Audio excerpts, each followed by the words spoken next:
Bonjour, bonsoir, marhaba bikoum, Zoul Flaoun. C'est samedi et c'est la rétro-info de la semaine. Abdelmajid Tebboune donc fête sa troisième année à la tête de l'État. Candidat à la présidentielle du 12-12-2019, intervenu dans un contexte politique particulier, marqué par le rejet populaire du système en place dans le pays. Il a été déclaré vainqueur donc, au premier tour avec 58,13% des suffrages, selon les résultats annoncés le lendemain, 13 décembre, par l'autorité nationale indépendante des élections. Des résultats contestés par l'ensemble de la classe politique de l'opposition algérienne. Arrivé au trône, Tebboune, après plusieurs mois de contestation populaire, le Hirak, qui a poussé à la porte de sortie Abdelaziz Bouteflika, Abdelmajid Tebboune devait d'emblée relever de nombreux défis. À leur tête, amorcer un vrai changement sur les plans à la fois politiques et économiques. 3 ans après de pouvoir, le bilan de Abdelmajid Tebboune est un échec total, catastrophique, diraient certains. La situation économique du pays n'arrête pas de s'aggraver. En parallèle, il y a un glissement très dangereux de la situation politique et la situation où le respect des droits de l'homme en Algérie, comme le confirment les classements internationaux du pays dans ce domaine. Avec nos invités aujourd'hui, nous allons donc essayer de revenir un peu sur ces 3 ans de pouvoir pour Tebboune. Et pour en parler, j'ai le plaisir d'accueillir donc pour ce numéro, ici sur le plateau, M. Idir Onuren, analyste politique. Idir Onuren, Azoul, bonsoir. Azoul, bonsoir tout le monde. Merci de m'accueillir encore une fois sur vos plateaux. Merci, Atek Saha. Avec nous aussi, depuis Paris, Ilyas Jebaili, ingénieur économiste et financier. Ilyas Jebaili, bonsoir, marhaba bik. Marhaba bikoum, Azoul Flaoun, merci de ton invitation. Merci à vous. Merci à vous, Atek Saha. Avec nous aussi Samir Belatesh, absent depuis un très bon moment. Belatesh, bonsoir, marhaba bik. Azoul Flaoun, salam alaikum. Je suis très content d'être parmi vous. Il y a des petites raisons personnelles qui font que je ne peux pas intervenir, mais je le fais avec grand plaisir. Et je vous salue tous sur le plateau et ceux qui suivent l'émission. Et nous allons être rejoints après par Maître Nabila Smaïl, avocate et militante politique. Idir Onuren, je vais commencer par vous. Donc, Tebboune au pouvoir depuis 3 ans. Le bilan, je ne dirais pas qu'il est mitigé, mais pour être un peu l'avocat du diable, oui, je dirais qu'il est mitigé. Il y a des gens quand même qui sont aujourd'hui dans la cour du régime, ou du roi, ou du palais, qui disent que le bilan est positif, que parmi les 54 justement promesses de Tebboune, il y a au moins une quarantaine qui ont été donc exaucées. Que diriez-vous de ce bilan? Tout d'abord, il faut revenir sur la personnalité du chef de l'État et des conditions qui ont présidé à son élection, pour dire plutôt à sa nomination à la tête de l'État algérien. M. Tebboune pêche par plusieurs, on va dire, je dirais défauts, plusieurs défauts, à savoir, ça n'a jamais été un homme politique. C'est le premier élément. Le deuxième élément, toute sa carrière a été faite dans l'administration, donc c'est une carrière qui est peut-être remplie, dense, mais qui est le fruit de nominations. Je pense que sa première, disons, incursion dans le domaine du suffrage universel, c'est l'élection présidentielle. Il se retrouve complètement esseulé. Il se retrouve sans aucun parti politique qui affirme publiquement qu'il soutienne les 54 propositions. Une société civile dont il ne dispose finalement aucune écoute. Parallèlement à ça, il se trouve complètement esseulé. Il vient dans Est-ce que c'est un choix?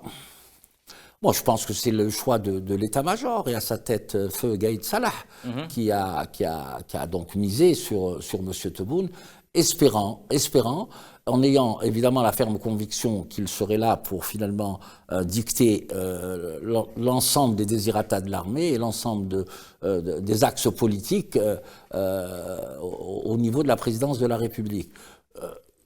Monsieur Tebboune, finalement, c'est pas faire offense à sa personne de dire qu'à travers toutes ces émissions, à travers ces émissions avec les duos de journalistes que je trouve obséquieux, qu'ils m'excusent, ces propos où il y a une espèce de déni de réalité, ne peut pas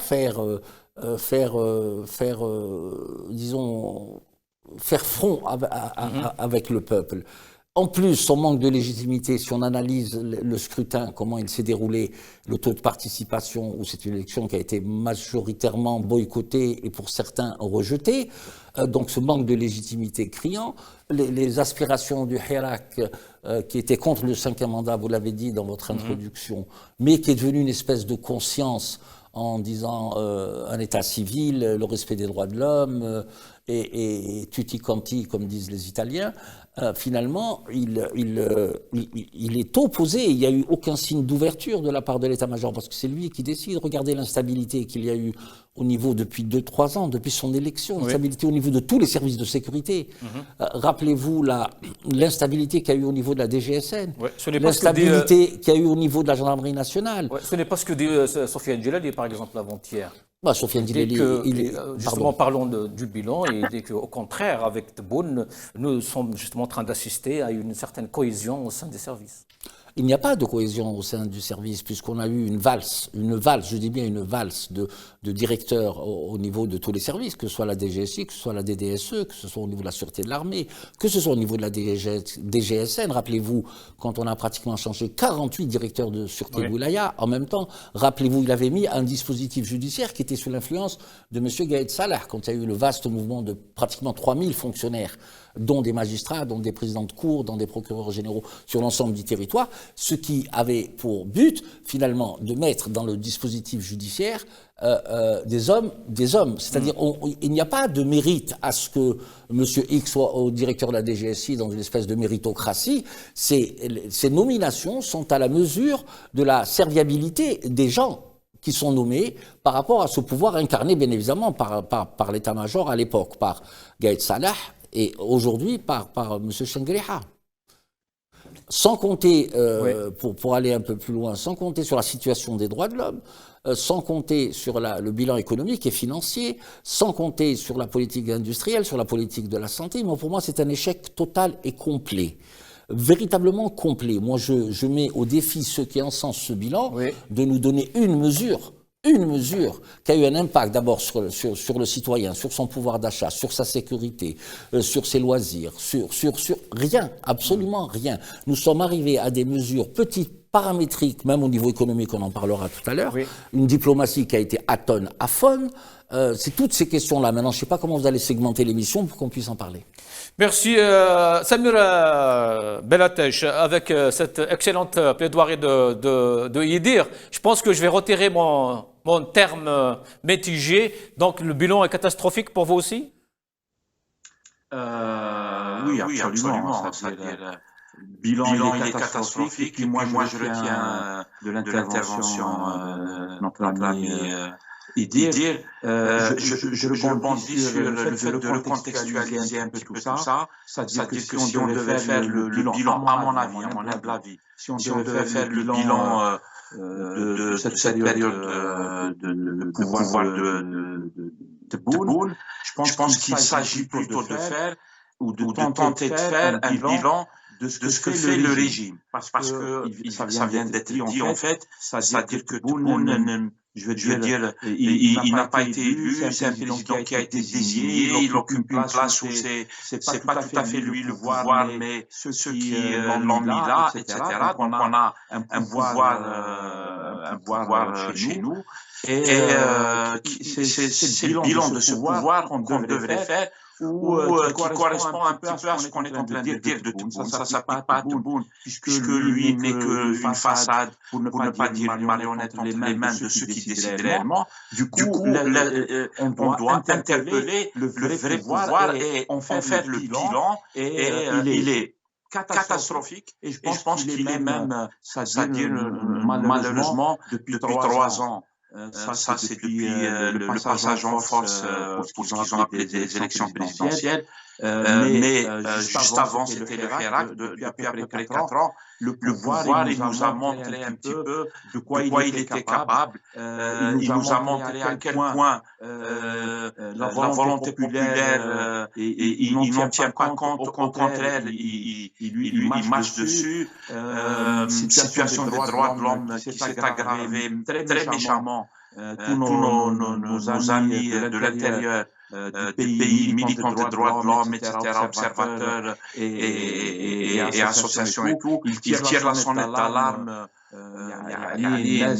Les gens ils sont carrément en panique, etc., tellement c'est devenu la répression généralisée. Faire du politique est strictement interdit et même criminalisé de la manière la plus lourde. Donc le bilan il est très mauvais. Je pense que le régime il continue sa fuite en avant. Il n'écoute pas la sagesse du peuple algérien qui demande à remettre l'Algérie sur les rails, etc.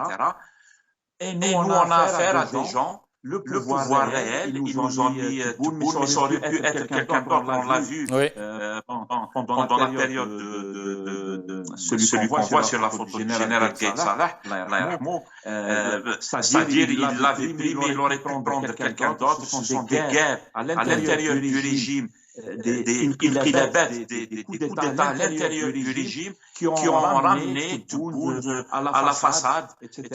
Donc, je pense que si on doit faire le bilan, ou même le proche, entre guillemets, on devrait le faire pour le régime algérien, et il est catastrophique. Merci Samir. Lies Djebaili, près de 4 ans après le déclenchement du Hirak, des dizaines d'activistes, militants, politiques sont emprisonnés aujourd'hui en Algérie. Donc je ne sais pas comment jugez-vous la situation des libertés en Algérie. Alors, j'essaie, donc Idir et Samir, ils viennent de faire une excellente synthèse sur le bilan présidentiel de l'homme désigné ou choisi par l'état-major algérien, je dis par l'état-major et non par l'institution militaire, parce que c'est une poignée de généraux et surtout le Gaïd Salah, c'est lui qui l'a désigné. En tout cas, la question, moi, je peux la retourner autrement. Est-ce que le pays a-t-il changé depuis la démission de Bouteflika? Depuis 3 ans ou 4 ans, est-ce que le pays a changé? Depuis l'accession le 12 décembre 2019 de Tebboune, est-ce qu'il y a des choses qui ont changé? Alors, on va essayer d'être synthétique rapidement. On commence sur le plan économique. Sur le plan économique, l'inflation à 2 chiffres, la misère galopante, des familles algériennes qui n'arrivent pas à se subvenir, à satisfaire leurs besoins quotidiens.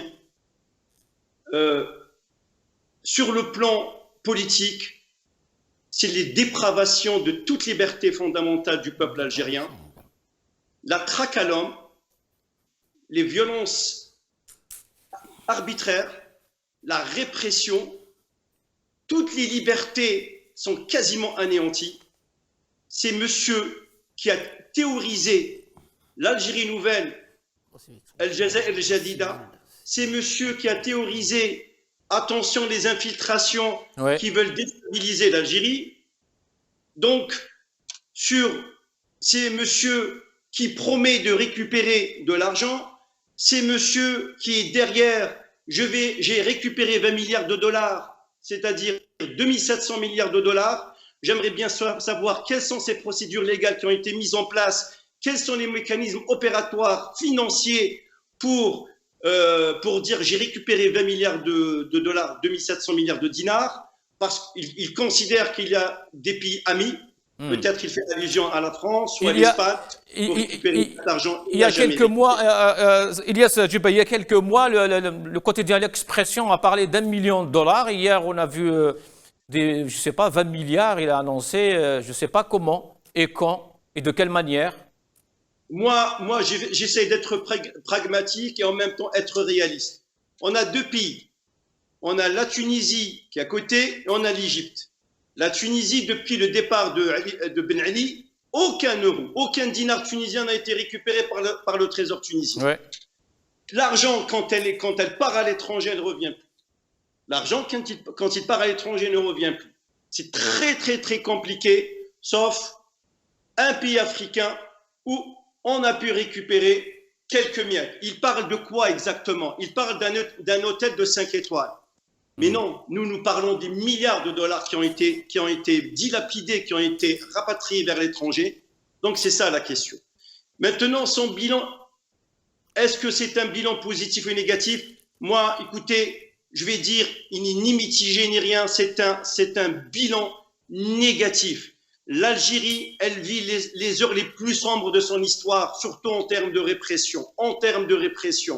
Toutes les instances internationales, tous les pays savent qu'aucune liberté n'existe dans ce pays. Depuis l'accession au pouvoir, il a commencé à amadouiller le Hirak, il s'en est rendu compte que le Hirak, ça peut être pour lui un contre-pouvoir et que le Hirak est la seule alternative pour construire un État de droit et démocratique pour l'Algérie. Donc son bilan, il est négatif sur toute la ligne. Et vous avez vu, on va pas remonter la chronologie de l'histoire. Le plan de financement de 2023, 94 milliards de dollars, c'est le plus grand budget de l'histoire de l'Algérie post-indépendante, dont 23 milliards alloués à l'institution militaire. Je me pose la question, qu'en est-il du secteur de la santé? On va revenir à Elias Jubaili, justement, on va revenir à tous ces secteurs. On va écouter Tebboune, justement, donc, dans cette intervention d'hier, et on continue. تهريب الأموال الضخمة اللي تهربت لمدة 10 سنوات، ما هيش ولا 12 سنة، ما هيش في دفعة واحدة ولا. هو الشيء الإيجابي أن الدول الأوروبية، وأنا شكرهم أغلبهم، يعني مدونا يد المساعدة، فيه ممتلكات ظاهرة، فنادق 5 نجوم وغيرها، حتى رسميا بلغونا باللي مستعدين يسلموهم الجزائر. ممكن نسمي بعض الدول سيادة الرئيس اللي تعاونت مع الجزائر. أغلب الدول الأوروبية. في الداخل رانا كذلك في ما يقارب 20 مليار دولار، يعني ما يساوي 20 مليار دولار، هذه رجعناها. باقي المال مخزن كيلكو بار في ليكاف ولا في كذا، أنا معاه وعنده حل آخر. Donc on récupère de l'argent, tout va bien. C'est quoi le problème? Le problème, c'est que moi je pense que le chef de l'État est dans un déni absolu. Parce que même les opérations de récupération d'argent criminel, parce que c'est des avoirs criminels, doivent passer par la justice des pays en question. Or, il ne me semble pas, dans l'histoire récente de ces 20, 30, 40 dernières années, avec tous les apprentis dictateurs africains et qui ont évidemment spolié toutes les aides allouées par la Commission européenne et par toutes les institutions financières, aient été récupérées. C'est un acte de justice. Quand il fait allusion à un hôtel de 5 étoiles, je suppose que c'est l'hôtel, le supposé hôtel ou l'hôtel de M. Haddad à Barcelone, dont la valeur vénale est de 60 millions de dollars. Ce qui veut dire qu'on est très loin des 20 milliards de dollars. Moi, je trouve que dans cette affaire-là, encore une fois, il est dans un déni de réalité. Cela m'inquiète beaucoup. Oui. Parce que 20 milliards de dollars, c'est 20 000 millions de dollars. C'est énorme. C'est un budget d'un État. C'est le budget de l'État pratiquement algérien, à 10, 20, 30% près dans des situations pas très chrysogènes. Moi, je pense qu'au-delà de ça, il faut aussi digresser. Je pense que les deux intervenants en parlaient. Il faut parler aussi du bilan économique de M. Tebboune, du bilan financier. Oui. Un bilan économique catastrophique. Quand un ministre du Commerce n'arrive pas à réguler les forces du marché et qui n'arrive même pas à trouver les moyens nécessaires pour mettre en place des logistiques quant à la distribution d'huile, de lait, de café et de semoule, moi je trouve ça aberrant.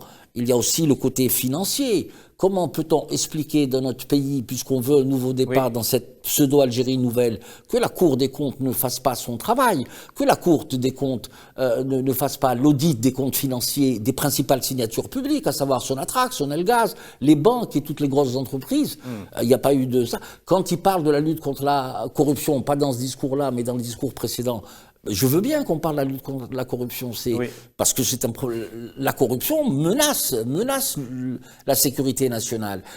Mais cette histoire il n'a pas dans des mécanismes précis juridiques à mettre en place. Ils nous ont mis des têtes de gondole, les 3 premiers ministres, une flopée de généraux, beaucoup d'oligarques liés à des généraux, à l'oligarchie militaire, qui ont évidemment dilapidé une grosse partie du patrimoine des Algériens. Mais a-t-il mis en place des mécanismes juridiques qui, justement, rend la corruption moins facile? C'est-à-dire, il n'est pas arrivé au stade à mettre c'est redonner place aux institutions de l'État. Exactement, dans une espèce de transparence totale. On n'a aucun modèle économique, nous n'avons pas changé de modèle économique, notre industrie, nous sommes en déshérence industrielle, il n'y a pas que ça. Un système de santé obsolète. Moi, ce qui me fascine, et qui me rend triste et même en colère, c'est que le système de santé, au-delà de la phrase convenue, on a le meilleur système en Afrique, etc., c'est qu'il y a une déresponsabilisation de l'État et des institutions. Comment peut-on expliquer des centaines de morts dues à l'absence d'oxygène lors de la crise aiguë paroxystique du Covid, et qu'aucune commission n'ait été mise en place, aucune sanction n'ait été mise en place, n'ait été donc faite pour au moins avoir le mérite que cela ne se reproduise plus. Quand vous voyez les accords signés avec, je pense, Sinopharm dans le cadre du conditionnement du vaccin, est-ce que ce vaccin a été validé? Il l'avait prévu pour il y a quelques mois. Est-ce que ce vaccin a-t-il été validé? Est-il sur le marché? A-t-il été exporté dans les pays qui en ont besoin? Dans quelles conditions absence totale de la transparence. C'est conclu ce contrat? Quelles ont été les mesures d'accompagnement des Chinois dans le cadre de ce contrat? C'est toutes ces questions. Et je vais digresser encore un peu plus loin pour voir qu'il y a une faillite de l'État, qu'il y a une impéritie, qu'il y a une incompétence. Mais quand il y a mort d'homme, c'est plus grave encore. Regardez les événements à la fois des incendies de Kabylie et de certaines régions du pays, et l'été dernier, les incendies du côté de Tarf et de Lakal. Où sont les Canadaires qu'il a promis? Un exemple, ça a l'air de rien, ça peut être pris, quand je dis ça, de manière populiste, mais non, c'est une réalité. Les 250 victimes des incendies de Kabylie sont dues en grande partie par justement le manque de matériel des services de la protection civile. Les pompiers sont là, c'est des hommes courageux, il n'y a aucun souci là-dessus, mais ont-ils les moyens nécessaires? Les moyens nécessaires. Et est-ce que l'État se déresponsabilise? Pourquoi il n'y a pas une commission d'enquête là-dessus aussi? Mais c'est toutes ces questions où son bilan est extrêmement négatif, d'autant qu'il y a eu mort d'homme. Ça, c'est important. Et juste pour terminer, si vous me permettez, je ne sais plus, je crois que c'est Samuel qui a parlé des droits de l'homme, mais on en reviendra après. Si jamais c'est-à-dire au niveau des droits de l'homme, nous avons été nombreux. Dès que le 87 bis, l'ordonnance qui a été pondue, cette loi scélérate, a été activée. A été activée, mais il faut que nos concitoyens puissent prendre la mesure du décret d'application. Du décret d'application. Parce que ce 87 bis, et là je vais rebondir sur l'opposition, le 87 bis, je suis désolé, il acte définitivement la mort de l'activité politique. La mini l'exercice politique, c'est vrai. Samir Belatesh, est-ce que, on a écouté dire justement sur le plan économique, est-ce qu'aujourd'hui on peut parler d'un cap qui se dégage dans la politique économique du pays, ou c'est toujours la navigation à vue au gré des fluctuations des cours des hydrocarbures, comme d'habitude depuis 62? Malheureusement, c'est toujours le même système, le même régime.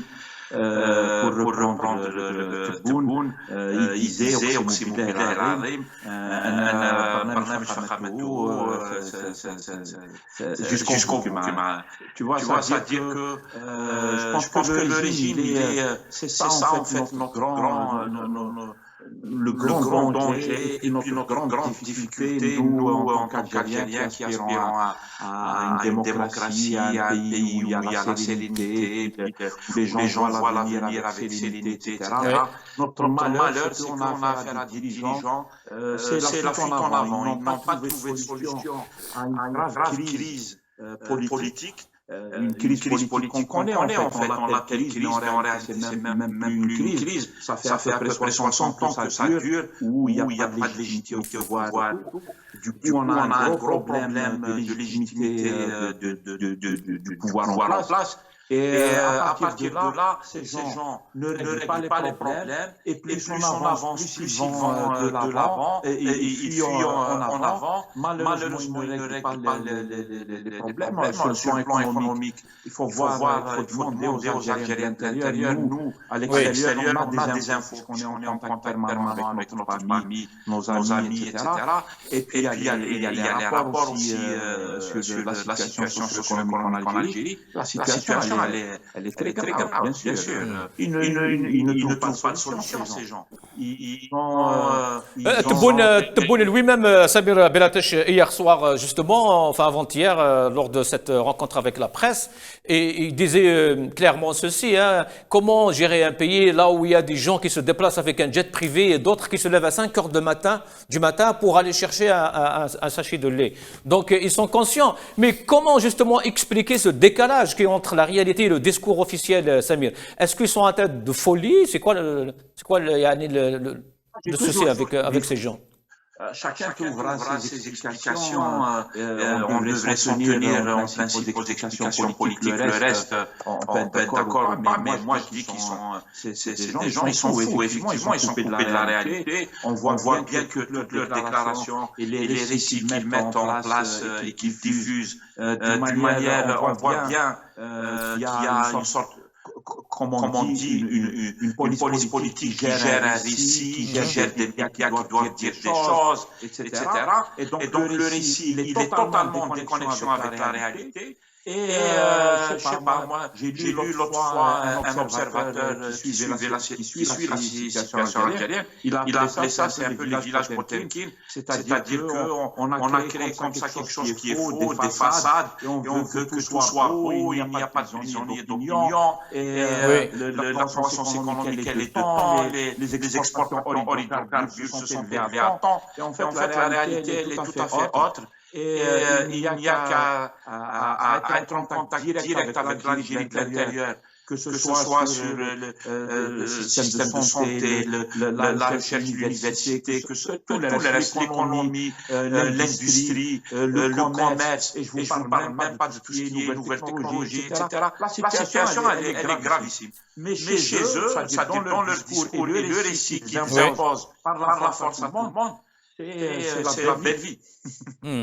Ilyes Djibaili, on va parler un peu investissement aussi, puisque Tebboune, justement, dans cette fameuse rencontre d'avant-hier, il a parlé d'investissement, mais d'une manière un peu loufoque. Écoutons Monsieur Tebboune. الاستثمار في الجزائر الناس كل تيقنوا اليوم بالاستثمار مربح. Gagnant, gagnant. Investir en Algérie, c'est pas aller à l'aventure. C'est un investissement sûr. لأن en fin d'année يدوا الأرباح نتاعهم يحولوها بكل سهولة، بلاد واقفة ما عليها مديونية، عندها الاحتياط نتاعها، وعندها الثروات تاعها اللي تزيد تقوي بهم الاحتياط. قانون استثمار جديد اللي بعد عن كل إيديولوجية.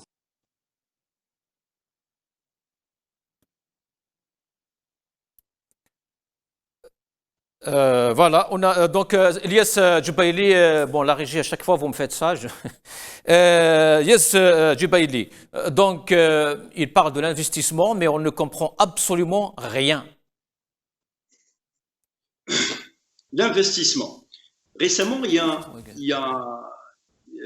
le FMI a publié, il publie tous les ans, au mois de novembre, la situation économique de chaque pays.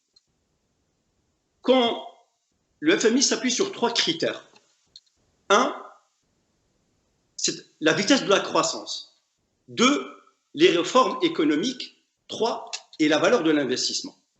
Restons par rapport à l'Algérie. La vitesse de la croissance, c'est normal. Il y a une croissance qui est pilotée par l'augmentation des prix des hydrocarbures. C'est-à-dire, il y a des recettes. Cette année, l'Algérie va avoir 60 milliards de dollars en 2022, contrairement en 2021 Elle a eu 35, quasiment le double.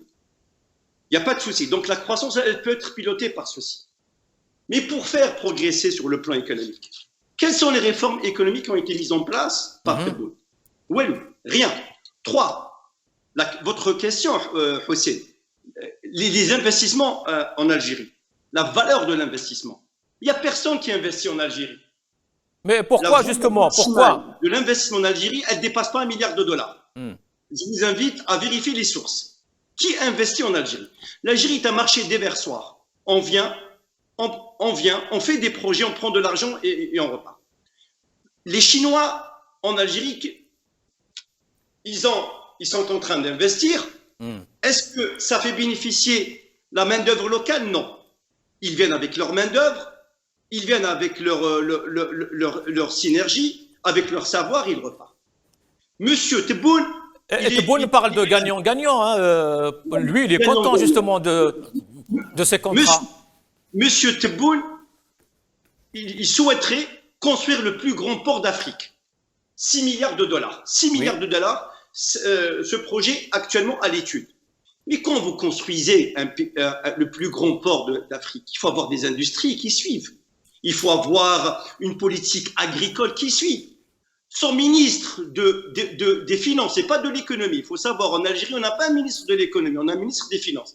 Il dit que la croissance 2023, 2024, 2025 va être portée par l'agriculture et l'industrie. Mais quelle industrie nous avons? Nous avons une vieille industrie. Même les soviétiques à cette époque, ils ont déconseillé à l'Algérie d'investir dans les industries lourdes. Vous prenez, il parle des startups. Il y a une petite startup qui s'appelle Yassir. Oui. Elle a été financée par qui? Est-ce qu'elle a été financée par le gouvernement algérien? Elle a été financée par une banque d'investissement technologique américaine, $150 millions.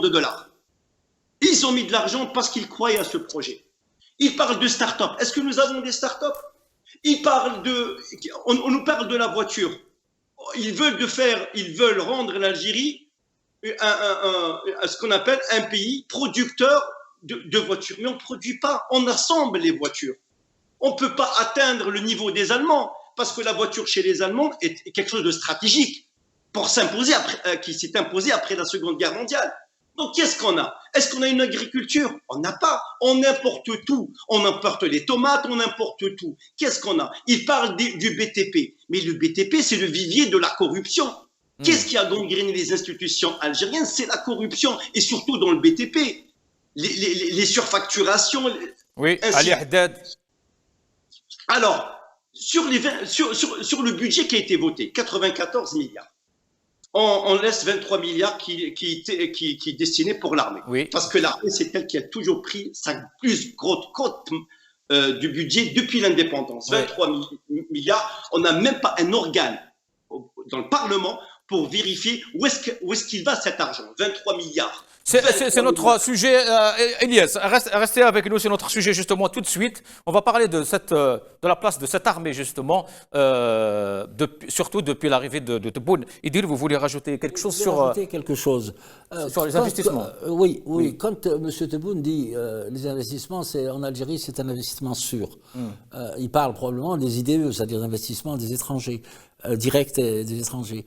Mais les étrangers ne peuvent pas venir dans un pays aussi instable. Oui. Il n'y a ni visibilité, parce qu'il faut un environnement. Oui. Il faut un environnement, il faut de la confiance. De la confiance. Un investisseur, est-ce qu'il a confiance en ce pays? Il n'y a pas de visibilité, il n'y a pas de politique fiscale claire, il n'y a pas de loi qui vont, un système bancaire et de lois qui protègent l'investissement. C'est toutes ces questions. Et puis ajouter à cela, quand on parle finance, et je parle finance, moi je suis curieux de savoir le recours au financement non conventionnel décrété à l'époque par M. Yahya, où on nous a fabriqué de la fausse monnaie. Combien de milliards de dinars ont été tirés? Quel a été l'impact sur l'inflation? Quel a été l'impact sur l'économie algérienne? Ce bilan doit être fait. Est-ce que la planche à billets fonctionne encore?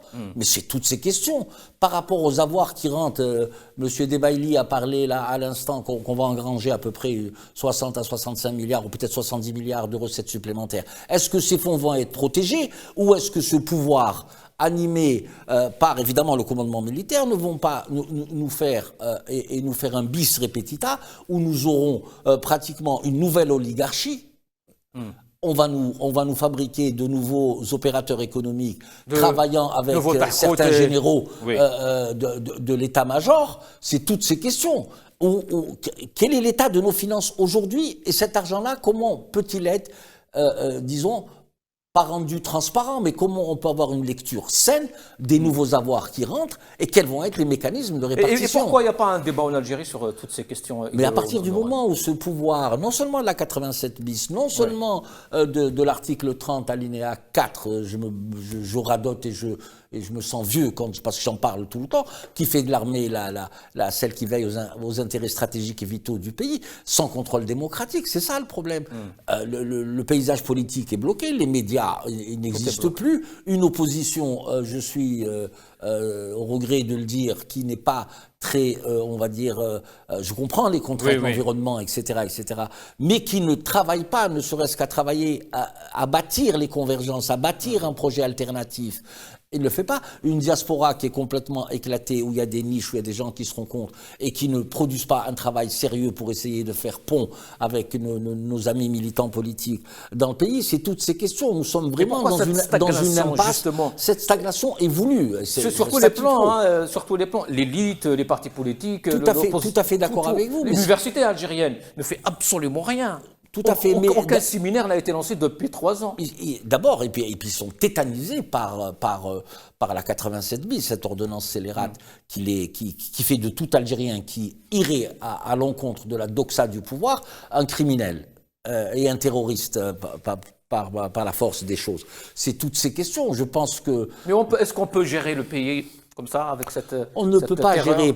Jusqu'à quand? Et je vais vous dire une chose. Il y a des grilles de lecture, il y a des outils de compréhension. Moi, quand l'ensemble des camarades avec lesquels je débat ou des gens que je vois ou que j'écoute avec attention en règle générale, parlent de dire que ce pouvoir n'a finalement qu'un seul projet, c'est réprimer. Je pense qu'ils font une erreur d'analyse parce que la répression n'est qu'un outil. Eux n'ont pas de projet. Absence de projet politique. Non, absence de projet politique. Absence de vision. Absence de projet politique, absence de vision. Quelle va être l'Algérie dans 30-40 ans? Il n'y a pas ni modèle économique. Il n'y a rien, il n'y a absolument rien. Donc ils gèrent le statu quo.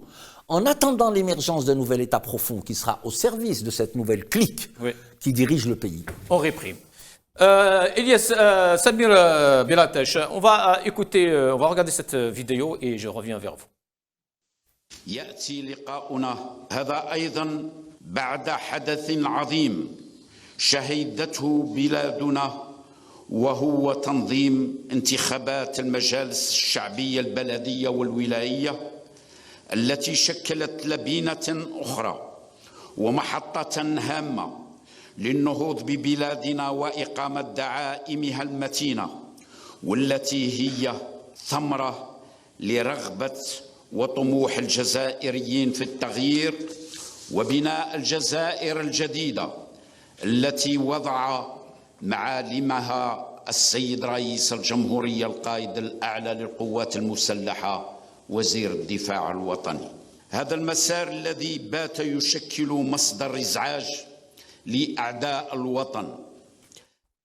Samir Belatache, un Chengriha, donc, qui parle des élections municipales, les dernières élections. Et donc, c'est pour ça que les Algériens aujourd'hui, d'ailleurs, on l'a vu durant les 4 ans du Hirak, c'est par rapport à toutes ces questions, c'est par rapport à cette omniprésence de l'armée dans le champ politique en Algérie. C'est aussi ça, je veux dire. Oui, il est à la face à ça, où il est un peu dans le décor en fait de ça, où effectivement c'est l'armée qui décide. Je pense que le commandement militaire, quand on dit l'armée, c'est juste une façon de parler.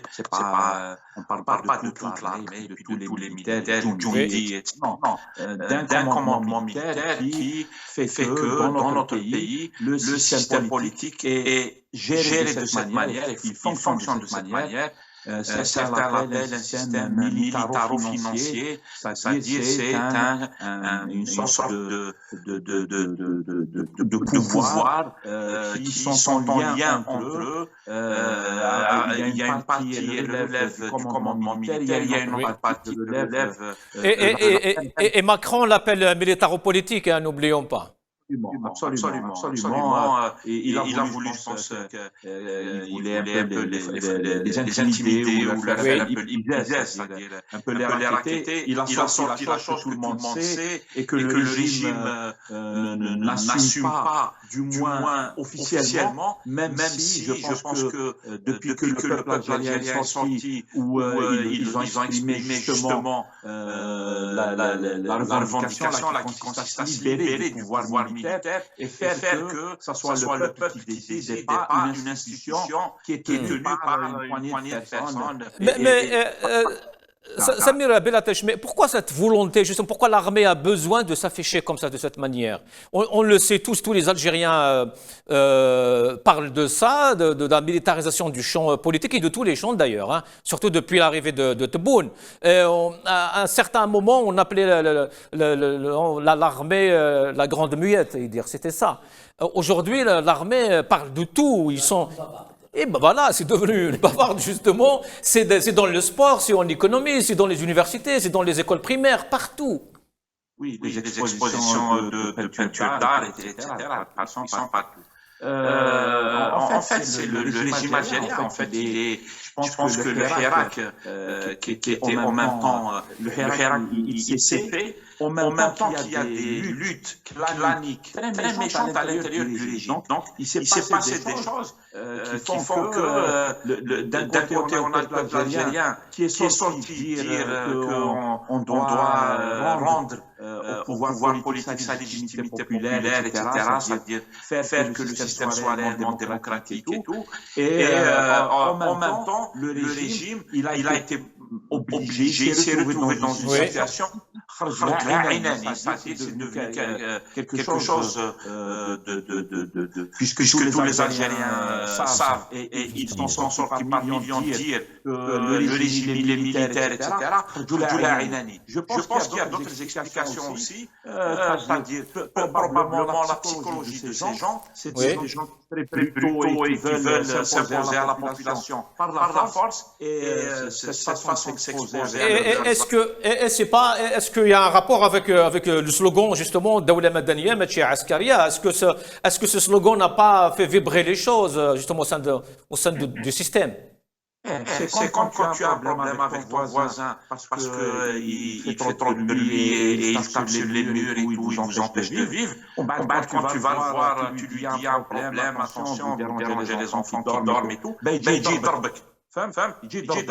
On a cette psychologie-là chez les gens qui nous ouvertent, c'est des gens brutaux et qui s'imposent que par la force. Mais je pense qu'il y a d'autres facteurs à mon avis. D'accord. Notre facteur important, c'est la scène internationale ou les enjeux géostratégiques qui font qu'on a autorisé le régime algérien, ou plutôt, pour être plus proche de la réalité à mon avis, c'est-à-dire que le régime algérien, c'est un régime utilitaire et celui qui l'utilise dit que à partir de maintenant on va faire une sorte de suprématie comme ça ou de sur la population par la force des armes, comme ça a été fait dans d'autres pays. Le cas égyptien est un cas qui nous parle vraiment sur ce plan. Elias Djibaili, passons un peu justement à ce bilan sur le plan international. La diplomatie algérienne, Idir ici parlait d'une diplomatie aphone. Tebboune, dans sa rencontre avec la presse avant-hier, elle n'arrêtait pas justement de tarer d'éloges la Mamra et les autres, et la diplomatie algérienne. Mais aujourd'hui, Elias Djibaili, tout le monde sait que la diplomatie algérienne a échoué sur tous les plans. Le conflit russo-ukrainien sur tous les plans. La Libye, le Sahel avec la France.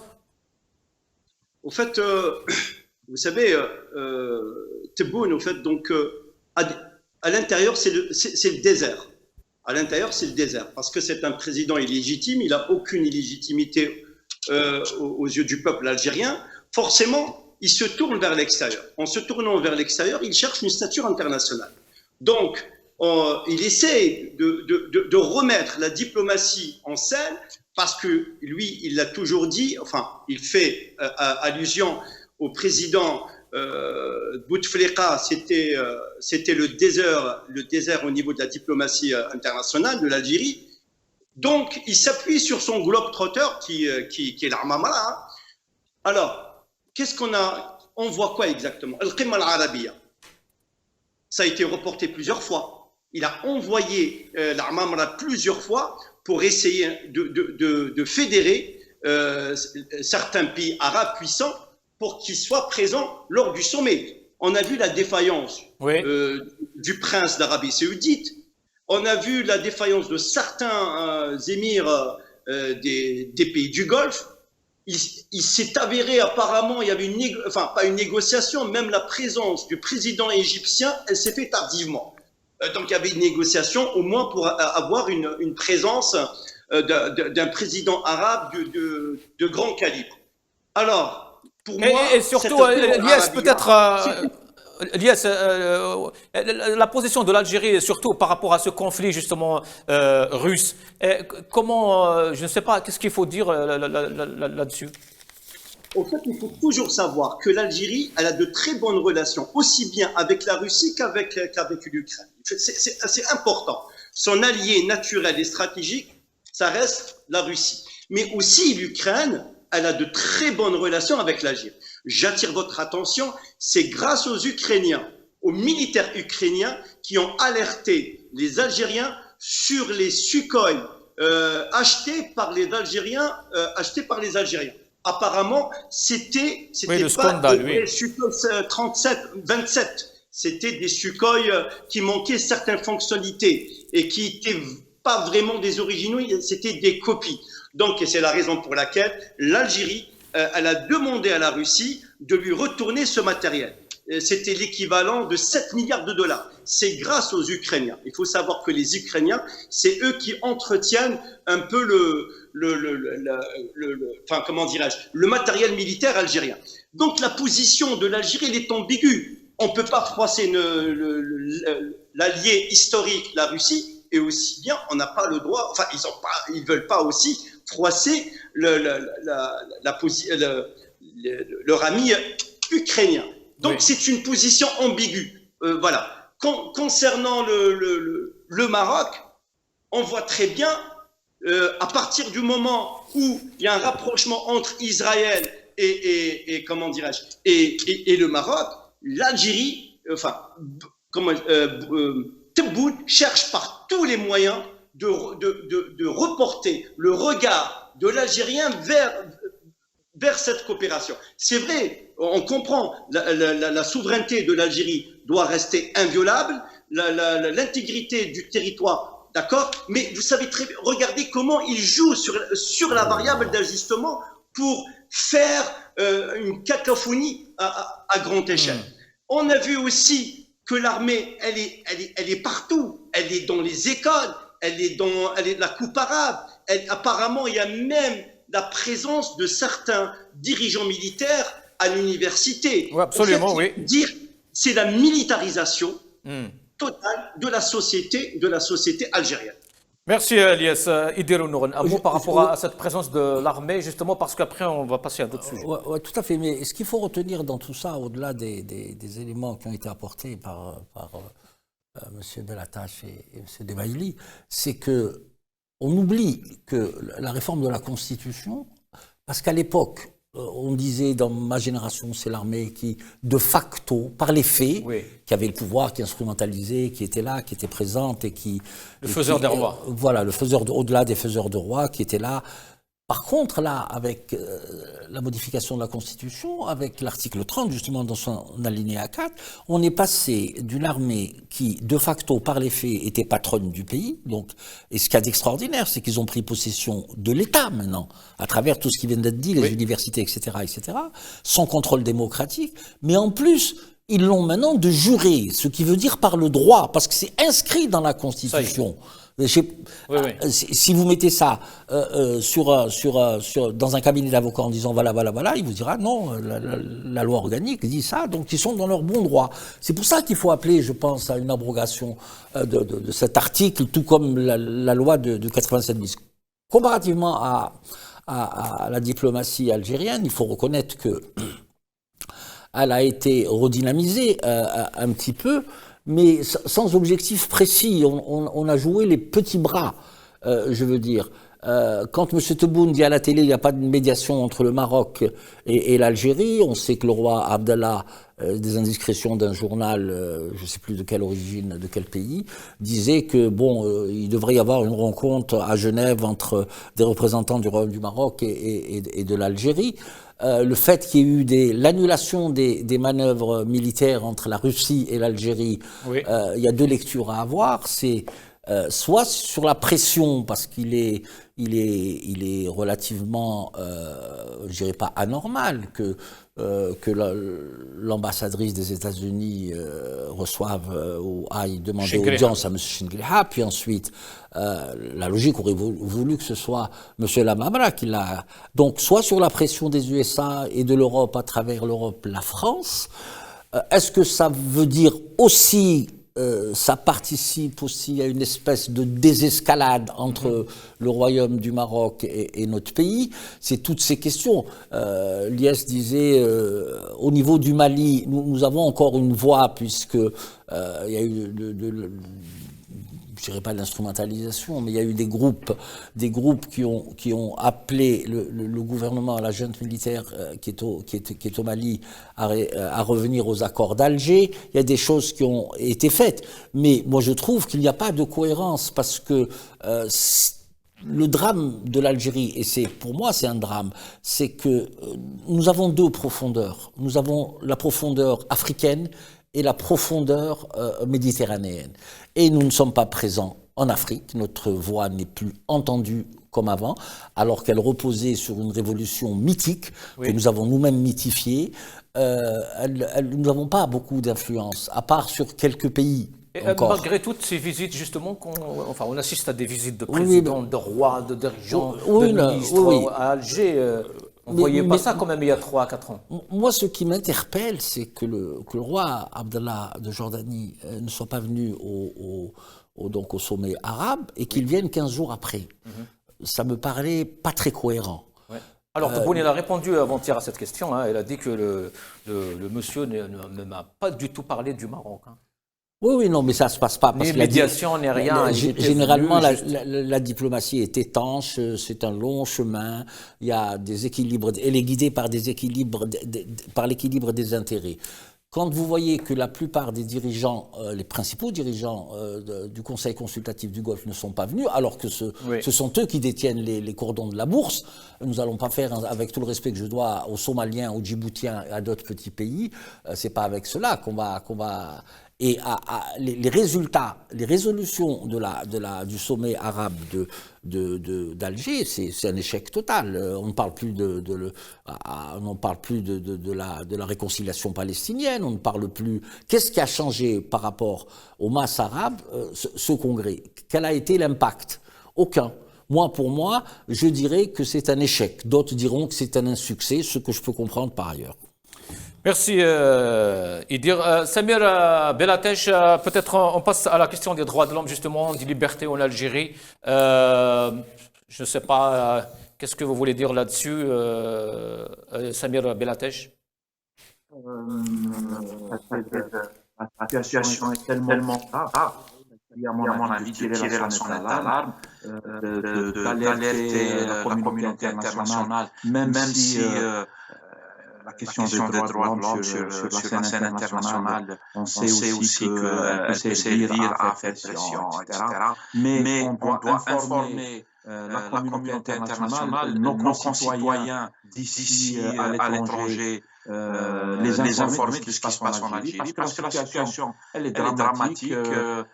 On arrête en masse, on poursuit et on fait du harcèlement en masse. Les gens passent devant les juges, c'est-à-dire avec des procès totalement politiques.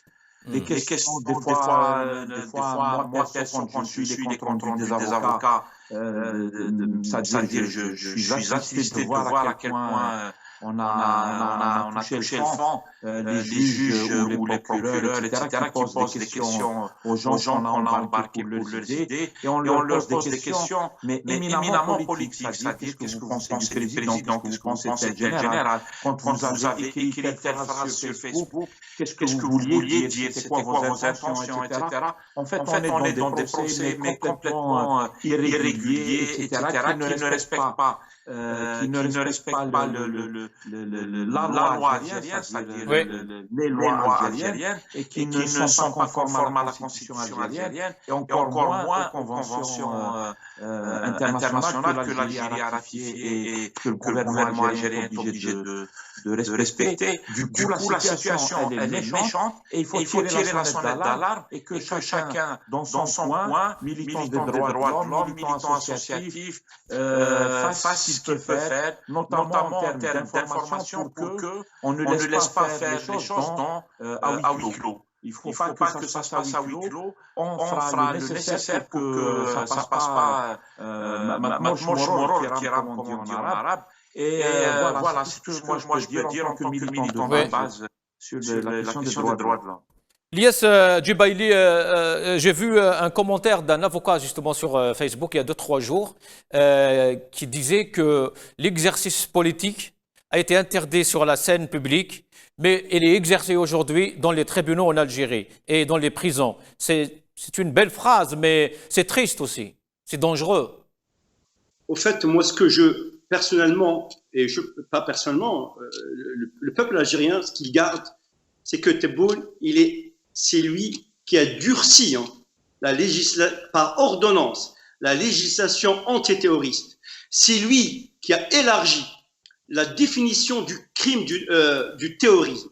L'article 87 bis, c'est ça, c'est très important. C'est elle qui a fait la ravage, qui a détruit quasiment la société algérienne, parce que la majorité des militants du Hirak et des opposants politiques, ils croupissent dans les geôles de l'injustice. C'est l'élément déclencheur, c'est l'article 87 bis. Nous souhaiterions l'abrogation de cet article qui est un moyen non constitutionnel. C'est un article qui n'a pas lieu d'être. C'est un article qui considère toute personne qui publie, qui parle, qui s'exprime terroriste en puissance, parce que le considère qu'il peut toucher la sûreté de l'État et l'intégrité de l'État. Donc c'est l'article 87 bis. Donc il n'y a pas de politique. Regardez bien, tous les partis d'opposition, ils sont mis en évêque. Tout le monde, tout opposant, tout militant qui parle même de la vie quotidienne de l'Algérien lambda, risque de se retrouver en prison. Donc c'est cet article-là qu'il faut l'abroger en toute urgence. Il faut que nous soyons beaucoup plus forts ensemble pour l'abrogation de cet article qui n'a pas lieu d'être. Et derrière cette abrogation, c'est ce monsieur Tebboune, ce président illégitime qui a l'initiative. Donc oui, la question des droits de l'homme en Algérie doit être pas une question subsidiaire, au même titre que le changement de la gouvernance en Algérie doit être aussi une question centrale de la lutte du peuple algérien. Au départ, le Hirak, pourquoi le Hirak est sorti? C'est une revendication politique. C'est le changement du régime et mettre fin à cette dictature, à ce régime, pour construire un état de droit. Et la question maintenant, la question des droits de l'homme, elle devient une question centrale, voire vitale, au même titre que le changement de gouvernance en Algérie. Merci Ilyes. Je pense qu'on a fait le tour justement du bilan de Tebboune. Je ne sais pas, vous voulez rajouter pour les droits de l'homme. Oui, rapidement, parce qu'on passe à Hussein Ahmed. Oui, les droits de l'homme en Algérie sont bafoués, sont carrément violés tous les jours, de manière systématique. Indépendamment que ce soit dû évidemment par la 87 bis, ces droits de l'homme, quand on fabrique des preuves Quand M. Bouhafs, citoyen algérien, chrétien, dit au président du tribunal « j'ai subi de la torture », j'ai subi ce que je pourrais appeler des traitements dégradants, inhumains. On parle de viol. Oui, on parle de viol. Dire, je pense. On parle de viol. Mais moi, je voulais dire une seule chose là, parce que ça me tient à cœur.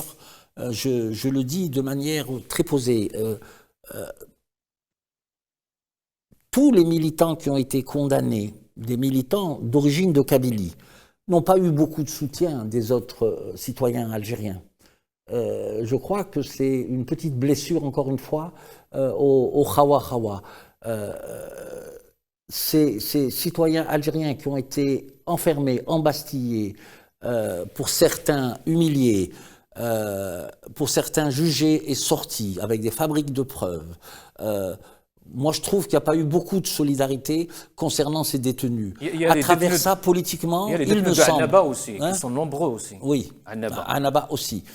Et ils sont, parce que les droits de l'homme, c'est pas des droits à la carte, c'est des droits, c'est des droits indivisibles. Ce que je voulais dire, c'est que cette histoire, est-ce que c'est pas le procès, encore une fois, de l'instrumentalisation de la Kabylie, le procès politique de la Kabylie, qui rentrerait dans un dispositif qu'il faudra peut-être analyser. Il serait temps que l'ensemble des Algériens puissent faire corps tous ensemble contre toute violation des droits de l'homme, toute violation à la dignité humaine. Notre destin national en dépend. Je pense qu'il fallait le dire aussi.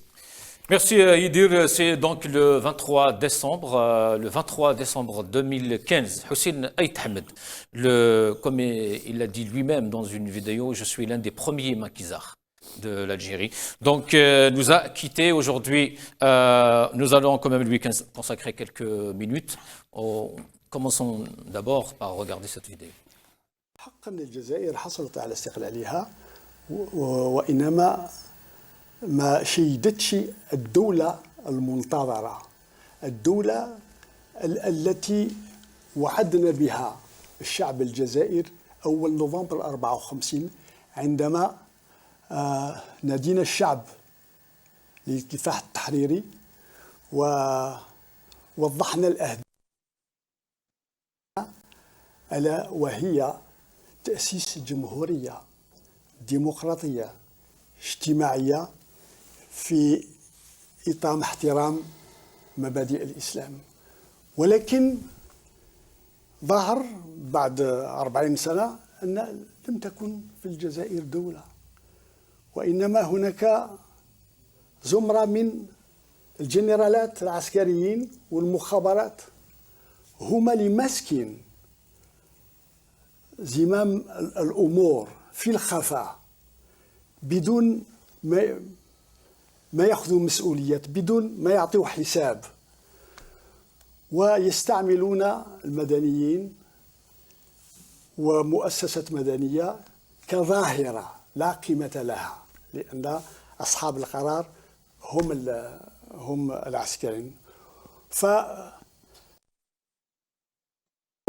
أو الجريمة الكبرى اللي وقعت في الجزائر هو أن بمجرد ما اعترفت فرنسا وما اعترفت الجماعة الدولية للجزائر بحق تقرير المصير،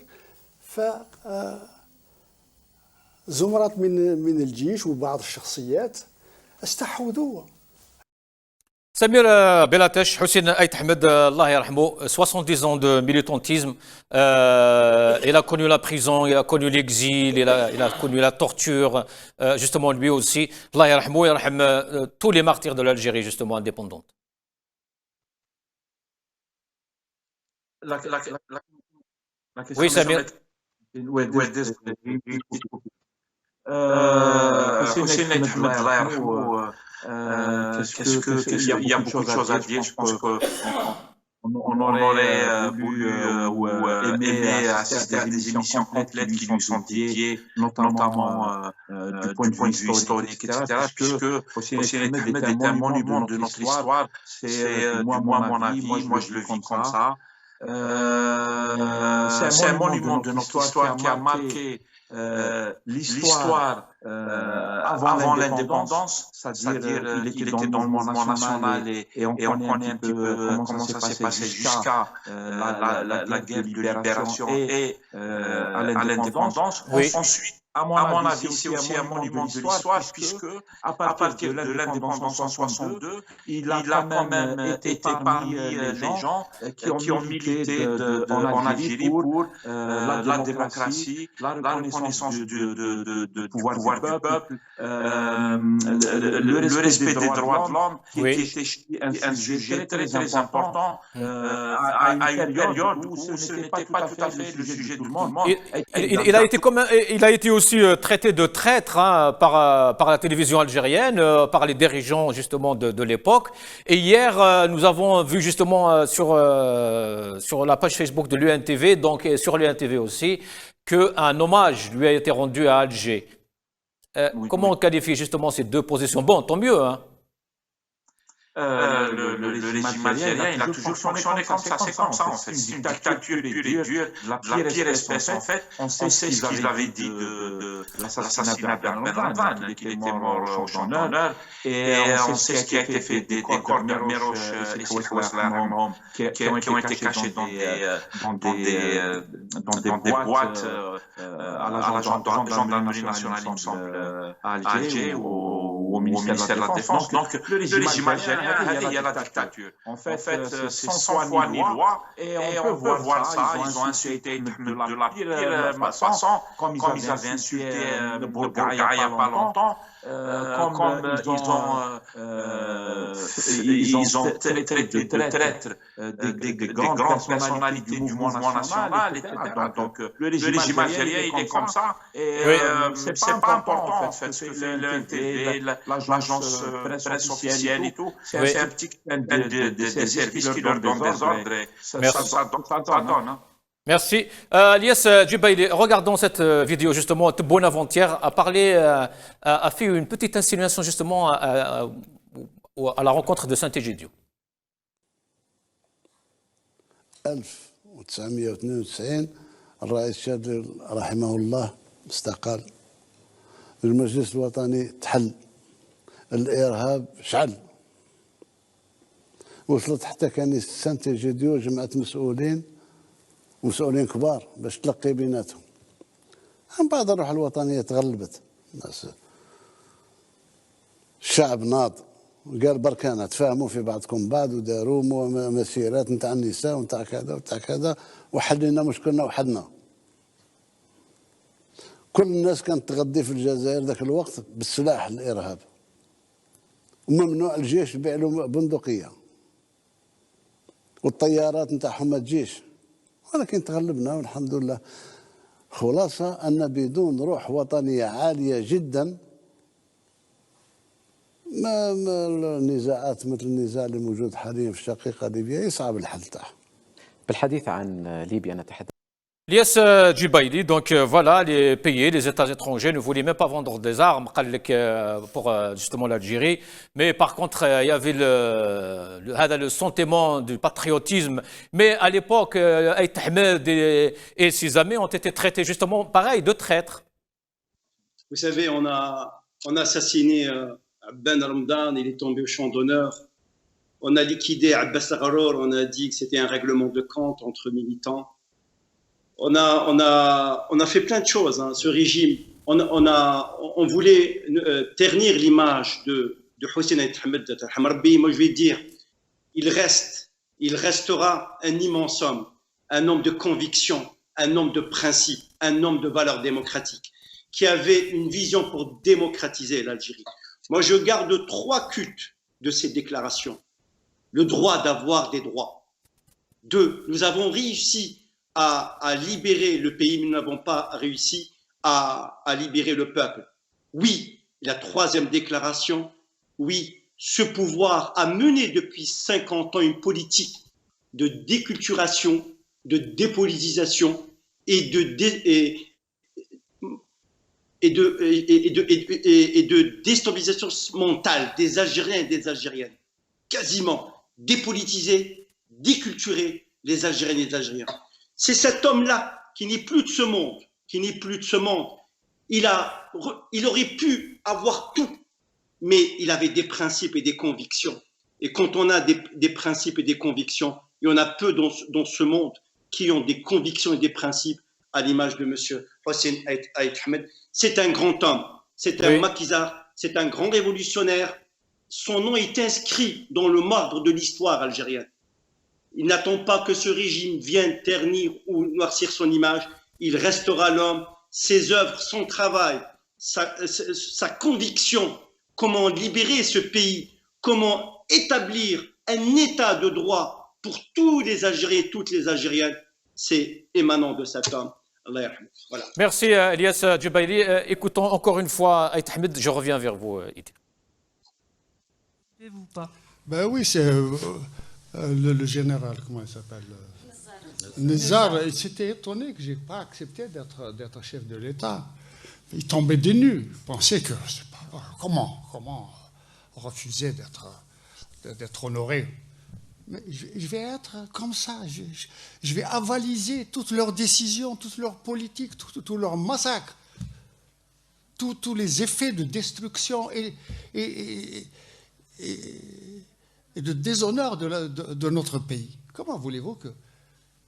J'ai été frappé par le fait que l'ex-ministre des droits de l'homme, qui était chef de la Fédération de France, m'a dit on lui a proposé d'être... Il a refusé. On lui a proposé d'être président. C'est quoi ça? Moi, j'ai mes convictions. Ce qui m'importe, ce sont les souffrances du peuple algérien. Alors, la deuxième chose, ben écoutez, moi, je me suis présenté aux élections. En 99, c'était la première fois. Et je me suis fait violence.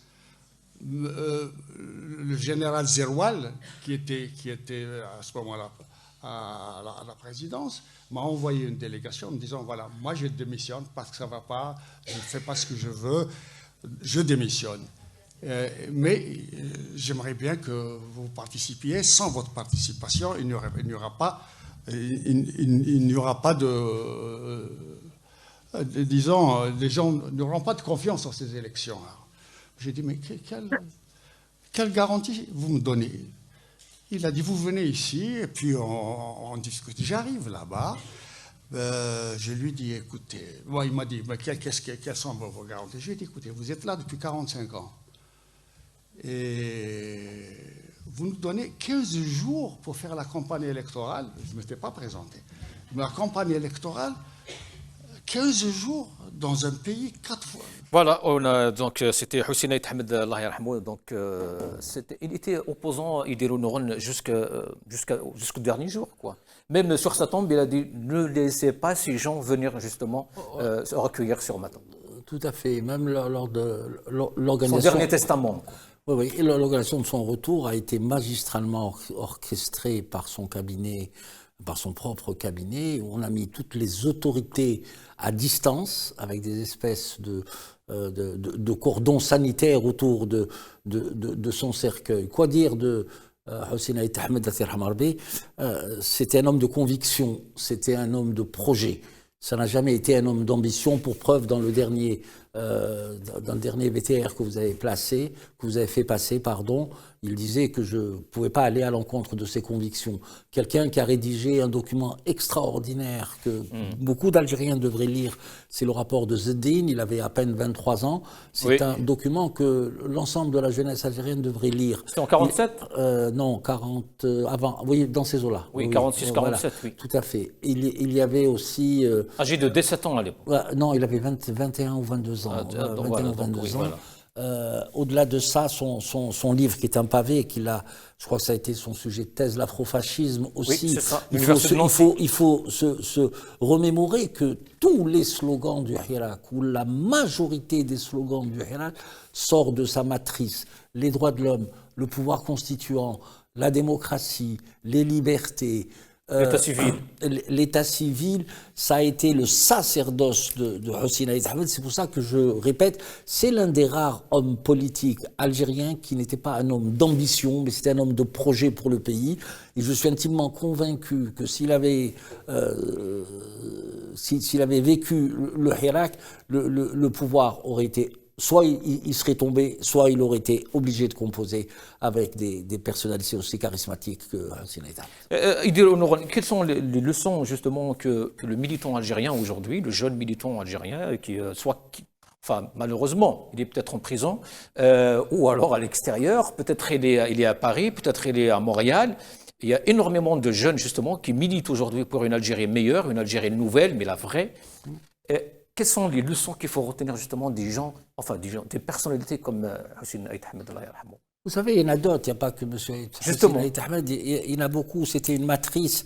Vous savez, il y a eu une rupture. Il faut analyser aussi le fait qu'une délégation avait été voir M. Messali Hadj en annonçant qu'ils allaient juste après le CRUA. Il y a eu une rupture épistémologique pratiquement avec ce qu'on peut appeler les dinosaures de l'époque, avec tout. Et ils ont été au conflit armé. Il faut une rupture générationnelle, non pas. Il faut que les jeunes, les quadrates d'aujourd'hui pensent leur pays, pensent qu'ils aient une vision historique du peuple algérien, une vision historique du pays. Je vais prendre quelque chose qui va peut-être cliver. Quand vous entendez un président de la République dire on va angliciser à partir de la rentrée scolaire au mois de septembre, c'est une hérésie, c'est un non-sens. On fait de la question de la langue une question idéologique, alors que ça ne peut pas être le cas. Je veux dire à M. Tebboune, d'angliciser, oui. L'anglais technique, l'anglais commercial, oui. Sachez, M. Tebboune, que d'après certaines statistiques, il y a aujourd'hui 350 millions à 380 millions de locuteurs en langue française. En 2040-2050, ils seront 650 millions, dont plus de 80% en Afrique. Sachant notre profondeur en Afrique, il fallait repenser toute la loi, toutes les lois concernant les langues d'acquisition des connaissances dans un espace apaisé. Vous ne pouvez pas nier que toute l'école est idéologisée. Il faut sortir les enjeux idéologiques de l'école et revenir à une école saine, à un lieu de savoir. Voilà les projets qu'on doit avoir pour l'Algérie. C'est pas vos divagations. Il faut que toutes les écoles soient sur les panneaux solaires. On a 25 milliards à récupérer. Non, monsieur Tebboune, vous êtes en train d'enfoncer ce pays. Vous n'avez pas le droit. Merci Dir Ounoran. Samir Belatesh, restons justement sur une peut-être lecture un peu humaniste aussi sur ce Hossein Aït Ahmed. Il n'était pas que l'homme politique, il était le papa aussi, il était l'ami de tous les Algériens, il était l'ami de l'opposition, il était ami de tous les leaders politiques aussi. Il n'avait pas cette vision idéologiste comme disait Idir à l'instant. Il n'y a pas avec lui, avec Aït Ahmed, il n'y avait pas islamiste, il n'y avait pas laïque, il n'y avait pas...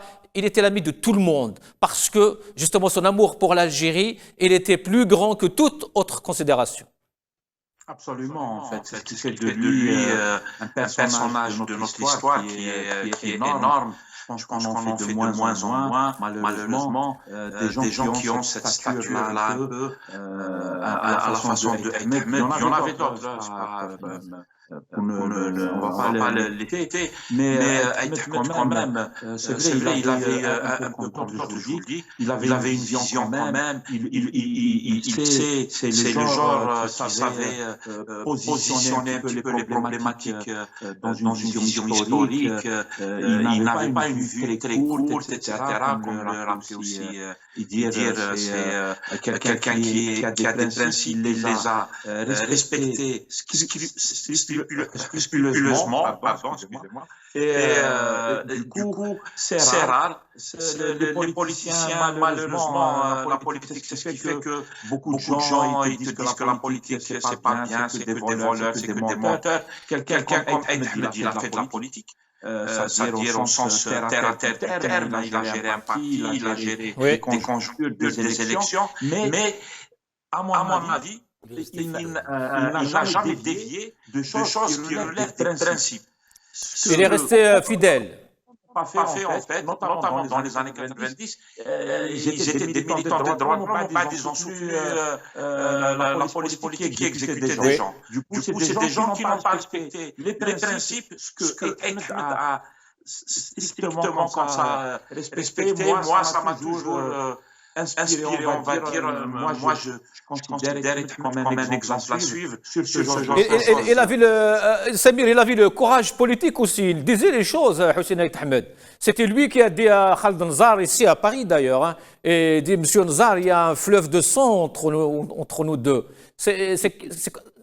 Aujourd'hui, pourquoi on n'arrive pas à retrouver justement des personnes de cette carrure?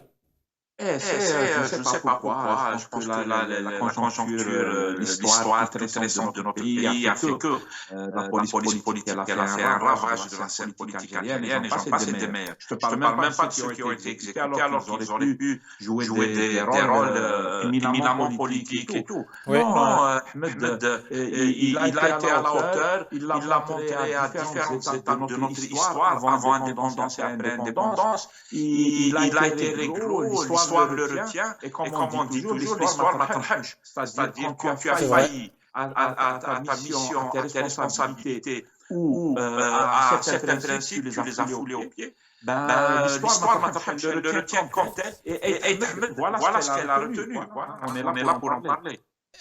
Merci Samir, restez avec nous. Elias Djibaili, je vais lire un extrait justement d'une déclaration de Ait Ahmed.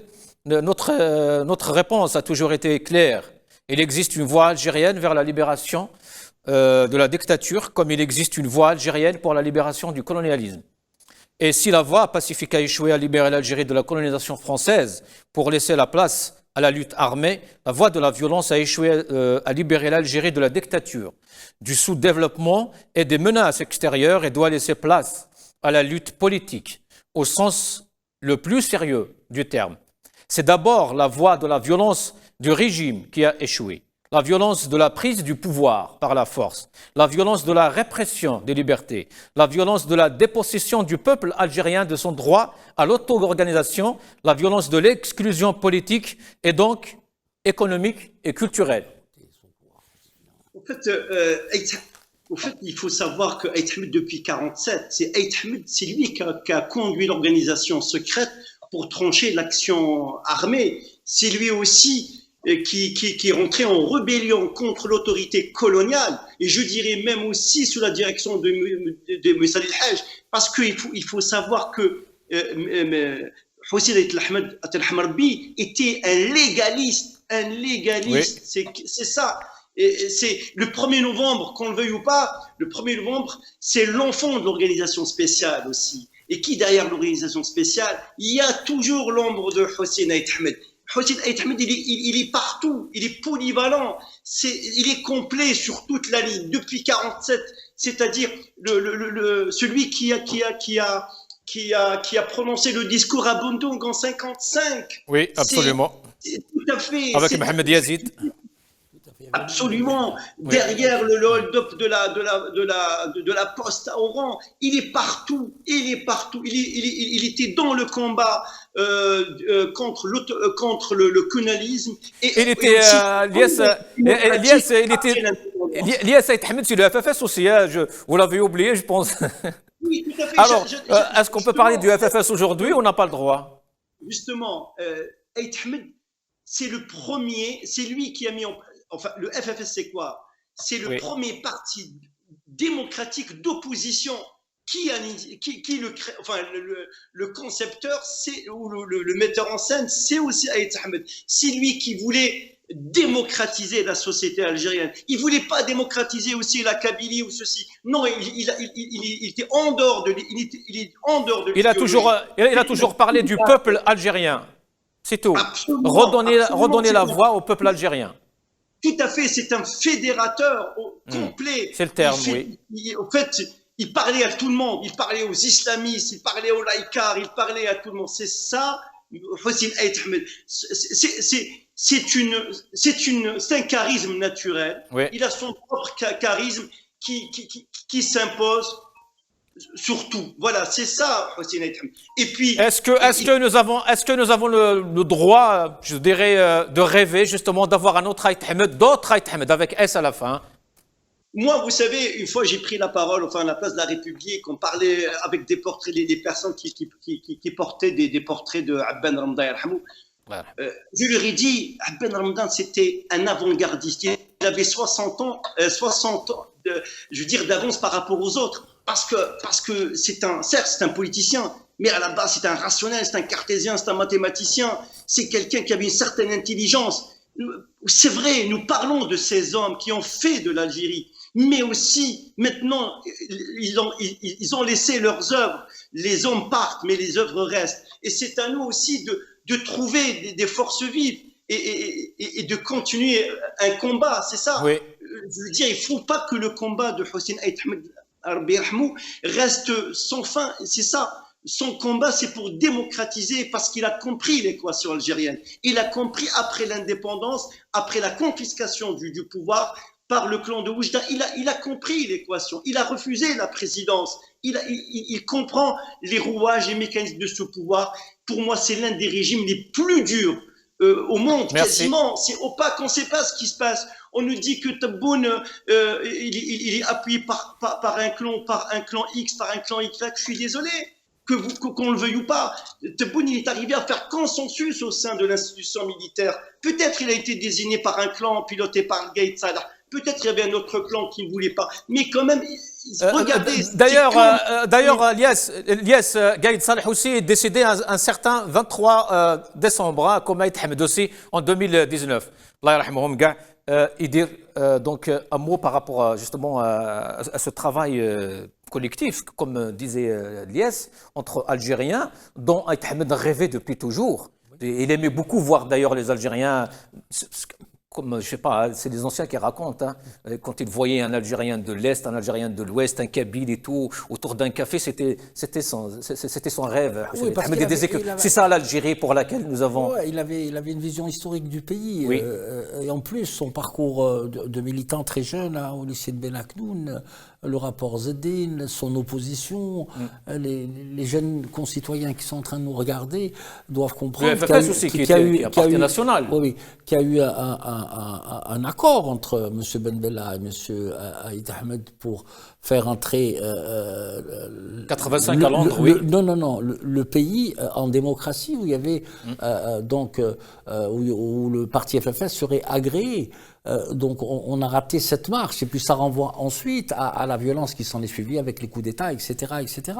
Moi je pense, pour résumer, c'est que il a tout à fait compris que il fallait une constituante au départ en Algérie pour pouvoir régler les soucis, régler les histoires de préambule, avoir une vision des populations algériennes. Il fallait avoir une vision toute sa vie pour la constituante. Toute sa vie pour les droits de l'homme. Oui. Et le Hira qui dit quoi? C'est la constituante et les droits de l'homme. Voilà, on résume sa vie à ça, et c'est pour ça que je disais tout à l'heure, si une personnalité de l'envergure, si tant est qu'on puisse y arriver un jour, et je suis intimement persuadé qu'il y a de jeunes militants politiques qui peuvent avoir sa vision des choses et sa manière d'aborder les choses et d'inscrire la politique, de la mettre en perspective et s'inscrire dans la durée. On ne peut pas parler de Hossein Aït Ahmed sans parler du FFS. Le FFS, vous ne voulez peut-être pas parler du FFS, mais... Si, moi je veux un peu parler du FFS. D'abord, on ne comprend plus la ligne politique du FFS. Le FFS s'est retiré du PAD, qui était un espace où d'autres formations de gauche et progressistes, et il y avait même des islamistes à l'intérieur. On ne comprend plus... qui a accepté de participer aux élections. Qui a accepté de participer. Non, l'incohérence... Depuis 2019, je parle. Oui, l'incohérence politique du FFS, c'est d'abord de s'être abstenu et de boycotter ou de s'être abstenu à l'élection présidentielle, au référendum, à l'Assemblée nationale. Mais par contre, il a participé, au même titre que le PT, aux élections municipales et de Wilayat. Il y a une incohérence politique claire, nette et précise. Son discours, moi je pense que le FFS, que le respect que je dois à ses militants, je connaissais les anciens militants bien évidemment, j'ai l'impression qu'il s'est un peu normalisé. Mais contre quoi s'est-il normalisé? Moi, c'est toute la ligne de Hossein Aït Ahmed qui est remise en cause. Et je ne sais pas, et je ne comprends pas, d'abord ils ont des soucis organiques de ligne politique, ils ont une contestation interne qui est en train de monter, de monter crescendo, et je me demande bien l'avenir du FFS, ce qui va être. Il faut qu'il revienne à tout prix à ses fondamentaux, bien qu'il ait péché, même du temps d'Aït Ahmed, il faut le dire, par un manque de stratégie d'alliance. Merci Idir Ounoran, Yatek Saha. Merci Ilyas Djibaili. Merci Samira Belatesh. Dommage, nous n'avons pas pu donc joindre Nabil Ismail. Merci à vous toutes et à tous. On se retrouve une prochaine fois, Inch'Allah. Salam alaikum.